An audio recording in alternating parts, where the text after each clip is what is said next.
என்று பெயர் சூட்டி இருக்கிறார்கள். உதாரணமாக, எழுதுகோல் ஏந்தும் புலவனுக்கு செங்கோல் ஏந்தும் புவி மன்னன் வெண்சாமரம் வீசி இருப்பதாக சரித்திரமே இருக்கிறது.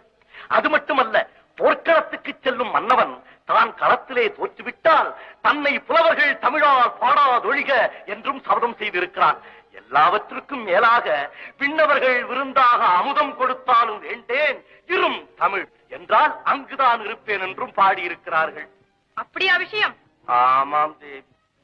இப்போதே நானும் பூலோகம் சென்று அன்றாடம் பிச்சை எடுத்துக் கொண்டிருக்கும் ஒரு பெண்ணை செல்வ சிறப்போடு நாட்டிற்கே அரசியாக்கி அந்த சரஸ்வதி அருள் பெற்றவனை இவள் காலடியில் விழ வைக்கிறேன். இல்லாவிட்டால் என் பெயர் லட்சுமி இல்லை, எனக்கு திருமகள் என்ற பட்டமும் தேவையில்லை. வருகிறேன். நாராயண, என்ன எதற்காகடா கூப்பிடுகிறாய்?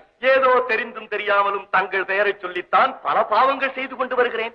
அதை தங்களுக்கே அர்ப்பணித்து விட்டால் நான்